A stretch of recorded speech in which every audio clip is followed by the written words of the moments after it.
Bismillahirrahmanirrahim. Kenapa yang namanya musuh Islam itu tidak pernah berhenti memusuhi Islam? Dari dulu semenjak zaman Nabi Adam diciptakan tinggal pertama kali di surga sampai sekarang itu tidak pernah yang namanya bersatu antara hak dengan yang batil. Betul? Pernah tidak bersatu antara yang putih dengan yang hitam jadi abu-abu? Tidak ada. Selalu ja'al haqqu wa zahaqal batil. Kalau sudah datang hak, hancur kebatilan. Iblis tidak akan pernah bersatu sama Nabi Adam. Nabi Musa tidak akan pernah bersatu sama Fir'aun. Nabi Muhammad tidak akan pernah bersatu sama Abu Lahab. Tak akan pernah bersatu. Abu Jahal tak akan pernah bersatu. Siapa yang mengatakan akan bersatu al-haq dengan yang batil, itu orang bodoh. Berarti dia menyatukan antara iblis dengan Nabi Adam. Tak akan mungkin. Ketika Allah ciptakan Nabi Adam, baik-baik beliau tinggal di surga, bahagia dengan istrinya Hawa. Iblis sakit hati. Kenapa? Ketika Allah perintahkan kepada iblis beserta dengan para malaikat, wa il qulna lil malaikati isjudu li Adam fasajadu illa iblis aba wastakbar wa kana minal kafirin. Ketika kami perintahkan kepada para malaikat, sujud kalian semua kepada Adam, semua sujud kecuali iblis. Kenapa? Dua, aba, enggan, wastakbar, sombong, wa kana minal kafirin. Kafirlah iblis semenjak itu, Bapak Ibu jemaah yang dimuliakan Allah. Ini makhluk sama-sama tinggal di surga, tapi akhirnya iblis kafir. Kenapa? Tidak mau sujud kepada Nabi Adam. Allah tanya, ma mana'aka alla tasjuda id amartuk? Wahai iblis, kenapa engkau tidak mau sujud kepada perintah kepada Nabi Adam? Itu kan perintah aku. Apa kata iblis? Khalaqtani min nar, engkau ciptakan aku dari api, wa khalaqtahu min tin, engkau ciptakan Adam dari tanah. Jadi ketika itu iblis sombong. Kata dia, saya diciptakan dari tanah, Adam dari api. Dalam tafsir disebutkan oleh Imam Al-Qurtubi, sebelum disebutkan, menurut Bapak Ibu mana yang lebih banyak kebaikan, tanah atau api? Tanah. Kenapa? Coba sebutkan kebaikan api. Satu apa? Api kecil kawan, besar lawan. Ada damkar kan? Tapi kalau yang namanya tanah itu lebih banyak keutamaannya. Makanya kenapa Allah pilih Nabi Adam diciptakan dari tanah bukan dari api? Sehingga ketika meninggal dibalikkan lagi ke tanah. Ada apa dengan tanah itu? Tanah di mana kita berdiri di situ, di atas tanah itu. Mati kita, balikkan lagi ke dalam, tidak bau. Kita makan tumbuhan tumbuhnya dari tanah. Rumah, masjid ini kumpulan dari, diantaranya banyak tanahnya. Ada semennya, masuk kategori. Kemudian ini tidak akan bisa berdiri kalau tidak berdiri di atas tanah. Kita tidak akan bisa berdiri kalau tidak berdiri di atas tanah. Allah pilih Nabi Adam itu diciptakan dari tanah, dan kita pun dari tanah, sehingga nanti akan kembali ke tanah. Jadi kalau ada orang mati dikembalikan ke api, berarti hantu dia, tidak manusia. Adapun iblis cuma dari api saja. Jadi Bapak Ibu yang dimuliakan, itu dari sisi penciptaan saja lebih utama tanah daripada api, lebih utama Adam daripada iblis. Ketika itu Bapak Ibu yang dimuliakan, iblis sakit hati. Bagaimana caranya mengeluarkan Adam dari surga? Sebagaimana gara-gara dia, menurut dia dikeluarkan dia dari surga. Ketika itu apa kata iblis kepada Allah Subhanahu wa taala?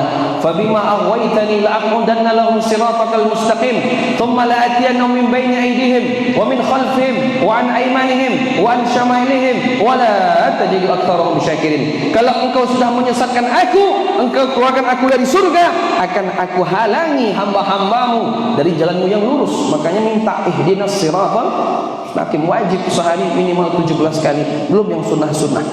Jadi Bapak Ibu yang dimuliakan, ketika itu kata iblis, akan aku datangi dari depan, dari belakang, dari kanan, dari kiri. Iblis tidak pernah tidur.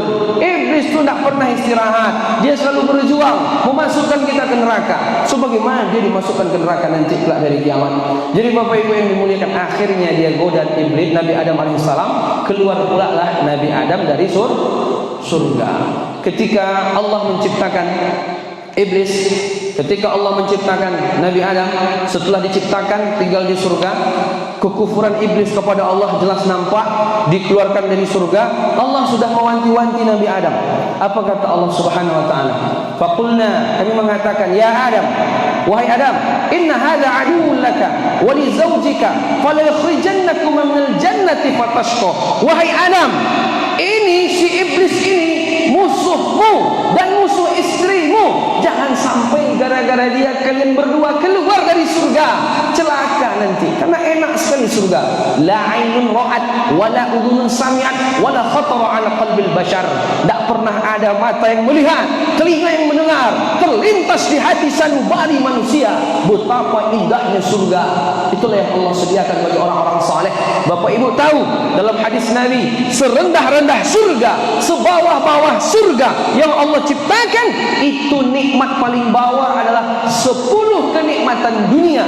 Itu nikmat surga paling bawah yang Allah sediakan kepada orang yang paling lama di neraka, tapi tidak kekal. Karena kan nanti kita ini kan orang beriman dibagi 3 level. Masuk surga tanpa hisab, masuk surga dihisab dulu, masuk neraka dulu, habis itu baru dimasukkan ke surga. Penduduk surga dalam Quran itu yang paling banyak adalah mantan-mantan penghuni neraka yang enggak kekal. Kalau orang munafik, orang kafir, dia di neraka kekal selama-lamanya, khalidina fiha abada. Tapi kalau orang yang beriman, ada yang masuk surga tanpa hisab, ada yang masuk surga dihisab, ada yang masuk neraka dulu, habis itu baru dimasukkan ke surga. Dan yang paling banyak di surga nanti penduduk surga itu mantan-mantan penghuni neraka yang enggak kekal. Dan mantan penghuni neraka yang dia enggak kekal akhirnya masuk surga, yang surganya paling bawah itu 10 kali lipat. Siapa dia? Orang yang paling lama keluar dari surga, dari neraka. Jadi Bapak Ibu yang dimuliakan Allah Subhanahu wa taala, Allah sudah jauh-jauh hari mengingatkan Nabi Adam, hati-hati sama iblis. Aduun laka, musuh disebut. Selama ini kita dipaksa-paksa, yang musuh dipaksa jadi kawan, tidak bisa. Oleh ulama dijelaskan, saya baca kitab, bahwa tidak ada sejarahnya. Ulama sepakat, kalaupun ada perdamaian antara orang kafir dengan orang muslim, itu paling lama 20 tahun cuma, tidak pernah lebih daripada itu. Sisanya mesti dikhianati. Jadi Bapak Ibu yang dimuliakan Allah Subhanahu wa taala, ini permusuhan sebenarnya semenjak sebelum ada bumi ini sudah ada permusuhan. Sebelum pindah ke bumi itu sudah ada permusuhan. Di mana? Di surga. Antara siapa? Iblis dengan Nabi Adam alaihissalam. Setelah iblis keluar, akhirnya Nabi Adam keluar. Fa'azallahuma syaitanu anha fa'akhrajahuma mimma kana fih. Ditergelincirlah Nabi Adam. Digelincirkan oleh siapa? Iblis. Fa'akhrajahuma mimma kana fih. Mereka keluar dari kenikmatan surga yang selama ini mereka rasakan. Ketika itu Allah katakan, faqul lahbitu, turun ke dunia.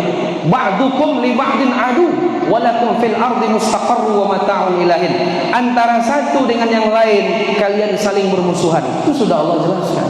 Antara satu dengan yang lain kalian akan saling bermusuhan.